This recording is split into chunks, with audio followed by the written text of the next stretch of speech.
Hi everyone, my name is Raina Tomiyasu and I am currently a senior here at Iolani.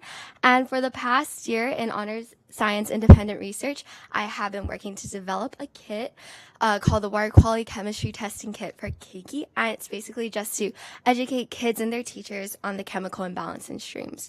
So you may be asking, why do I want to start kids on chemistry? Like, come on. Well, when I was in third grade here at Iolani School, in our science program, we were introduced to water quality. And my mom, Miss Tomiyasu, she's a high school chemistry teacher, came down to our third grade class and basically did experiments with us. And she was talking about all these names, saying like ammonium, nitrogen, pH. And I was like, what is this? So today as a senior, I was like, I don't think kids know it either. So I'm going to do something about that. So we all know water quality. But it's broad. It has several components such as the biological, chemical, and physical component. However, I believe the chemical component is quite important since it refers to the toxicity of water and whether it's safe to use. So for example, it could refer to the amount of nutrients there are, trace elements, and heavy metals in the water. The chemical component of water quality also refers to the pH scale. As you know, the pH scale is a number spectrum of 1 to 14. Lower numbers would be, such as 1, would be acidic, and higher numbers, such as 14, would be more basic. So for example, a safe pH for drinking water is 7 to 7.5, pretty neutral. But a natural range of pH for freshwater streams here in Hawaii is about 6 to 8. So slightly more basic, but not too basic. It's still in the neutral range. So getting started on finding a kit that kids could use, I started researching on current testing kits. But unfortunately, I found that current testing kits include toxic chemicals such as ammonium and expensive devices such as a gas chromatograph, and they also require a controlled lab. And this is actually the method that the Hawaii State Department of Health uses. So, I mean, come on, little kids can't get a hold of equipment that's like thousands of dollars. So I tried to think of ways that kids could detect water quality. So I thought, okay, maybe they can look for certain ions. So I came up with the carbonate ion. The carbonate ion can be found in calcium carbonate. It's from concrete, and concrete, makes up sidewalks, cement, and driveways all around Hawaii. But too much calcium carbonate in humans can cause milk alkali syndrome, which can cause excessive urination and fatigue in the human body. More importantly, if there's more carbonate, that means it would have a more basic pH, so veering off from the neutral range. I also found some ions, such as heavy metals, that could be detected, so lead, Pb2+, zinc, Zn2+, and iron, Fe3+. Lead can be found from lead pipes and paint from old homes, and old homes are pretty abundant here in Hawaii. If lead gets into the body, it can cause lead poisoning, brain cancers, and diseases. And now lead actually has some neurological defects, and it can also cause abdominal pain. But this also affects children more because they don't have the ability to release the lead as much as adults do. For zinc, if you have high intake of zinc, it can cause nausea, vomiting, headache, and stomach pain. For iron, although iron is in your blood, too much iron can cause iron poisoning, which can corrode the intestinal line. So pretty nasty right there. And unfortunately, it usually occurs in children.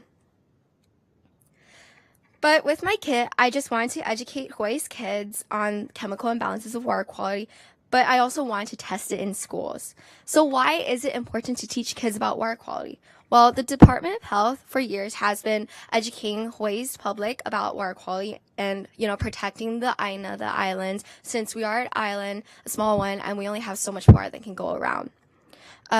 We also want to preserve the wildlife and human exposure, and also water is the source of life. I mean, you need water to drink.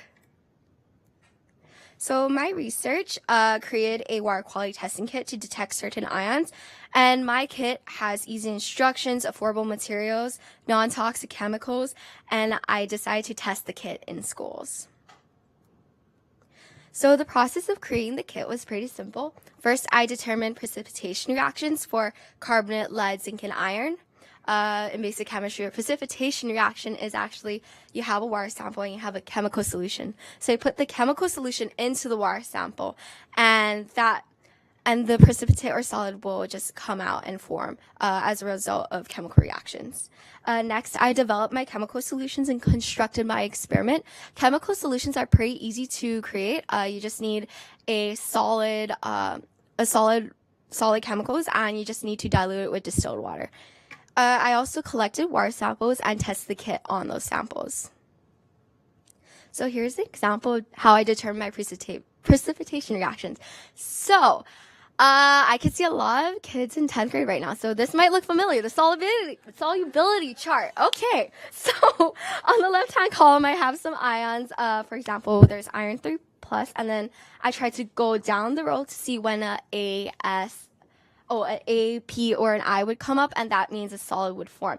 So if you look all the way down, it's really small, highlight an A, iron would match with hydroxide to form a solid. So using my solubility chart, I determined that I should make a 1 molar solution of calcium chloride dihydrate to precipitate carbonate and lead. So carbonate is not actually measured by the EPA, which is they hold what's safe for water quality, but it's because carbonate is not considered a chronic pollutant. It's not too toxic to the human body. But I calculated that my kit can detect 5,800 micrograms per liter of carbonate. For lead, the EPA says that the safe level is 2.5 micrograms per liter, but my kit can detect 4.50 grams per liter. That's not micro, that's grams. But for example of the concentrations, pretend this is a water sample with all these particles in it, and 2.5 micrograms per liter would be one little tiny black dot in this huge thing. So the fact that my kit can find 4.50 grams per liter means that if you detect it with my kit, don't even bother drinking the water. It's just bad. For zinc and iron, I decided to make a 1 molar solution of sodium hydroxide. The EPA safe level is 120 micrograms per liter for zinc, and for mine, I can detect 1,600 micrograms per liter. For iron, the EPA safe level is 1,000 micrograms, but my kit can detect 200 micrograms. Now, although my kit can detect less iron, just because it shows up does not necessarily mean it's unsafe, but it just means that you have this in your water. Just be aware of it. It's there. But I mean, my kit, I didn't want like qualitative results. I wanted just something citizen science, just to get kids inspired that they can make a difference. They can tell their teachers that this is in their water, or tell their state council members, hey, you should probably check this stream. There's some pollutants in there. But it's just to get them excited about basic chemistry and spread awareness of water quality.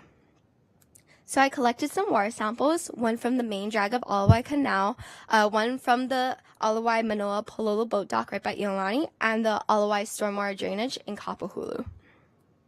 So for the Alawai Canal, it contains zinc and iron, but it doesn't contain carbonate or lead. So that's kind of a good thing. I mean, fairly safe, but still don't even drink the water from the Alawai.